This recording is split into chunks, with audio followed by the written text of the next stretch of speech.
လုံးပွဲလုံးဝမလောင်တဲ့လူ9ယောက်ကြောင်ပြောပြပေးချင်ပါတယ်အဲ့ထဲမှာတင်ပါနေတာဆိုတော့ဆက်လက်ဆောင်ကြည့်လိုက်ပါဦးပထမတစ်ယောက်ကလက်ညှိုးကလက်တကျယ်ထက်ရှည်နေတဲ့လူတွေပါအဲ့လိုလူတွေကကြတော့မြမလက္ခဏာအရလောင်းသားလုပ်ပြီးတော့ကြီးပွားလေးမရှိတာကြောင့်အဲ့လိုလူတွေကလည်းဘောလုံးပွဲလောင်းဖို့လုံးဝမတင်ပါဘူးဒုတိယလူကကြတော့ရှုံးမဲတဲ့လူပါသူတို့တွေကကျွန်တော်တို့လောင်းသားလောကမှာတော့စီကံမရှိတဲ့လူလို့ပြောတာပေါ့နော်ဒီကနေပြီးတော့3000တစ်လောက်3000လောက်ပဲလောင်းမယ်လို့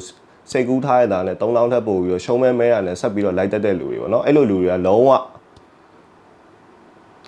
ဘောလုံးပွဲမလောင်းသင့်ပါဘူးတတိယလူကတော့ဂမ်ဘီယာကြက်ချေကပိုင်ရှင်တွေပေါ့နော်ဒီမင်းเจ้าနဲ့ဒီမင်းเจ้าရဲ့ကြားထဲမှာဒီနေရာလေးမှာပေါ့ကြက်ချေကတွေပါနေတဲ့လူတွေအဲ့လိုလူတွေကလည်းလောင်းစားလုပ်ပြီးတော့ကြီးပွားလေးမရှိတာကြောင့်ဘောလုံးပွဲမလောင်းတာကောင်းဆုံးပါပဲစတုထလူကတော့အသင်းသွဲရှိတဲ့လူပါအသင်းသွဲရှိတဲ့လူဆိုတာကျွန်တော်တို့ဘောလုံးလောကမှာဆိုရင်ဘာရှိလဲအသင်းသွဲရှိတယ်ဥပမာအသင်းဖန်တွေရှိတယ်မန်ယူဖန်ပဲထားပါအောင်မန်ယူဖန်တယောက်ကမန်ယူရဲ့ကြေးကိုကြည့်လိုက်ဟာမန်ယူတင်းကဒီကြေးဆိုရင်ဒီကောင်ကိုနိုင်မှာပဲသိရမှာသူတို့တွေလောင်းစားဘုကီတွေကလည်းသူတို့တွေပေးထားတဲ့ကြေးတွေကမလောင်းကြအောင်ပေးထားအသင်းသွဲရှိတဲ့လူတွေကကြည့်လိုက်လာတာဒီတင်းကမန်ယူပဲငါဘော်ဒီကန်ကျင်စိတ်အများနဲ့ဖြစ်ပဲ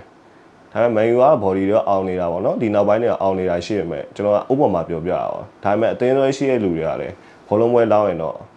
ရှုံးတဲ့ရင်ဆိုင်ရဖို့ပို့ပြီးတော့များပါတယ်အဲ့အတွက်အသင်းသွဲရှိတဲ့လူကလည်းဘောလုံးပွဲမလောင်းသင့်ပါဘူးနောက်ဆုံးလူကတော့စောက်သားမဲတဲ့လူတွေပါပဲ Manhat เนาะကျွန်တော်တို့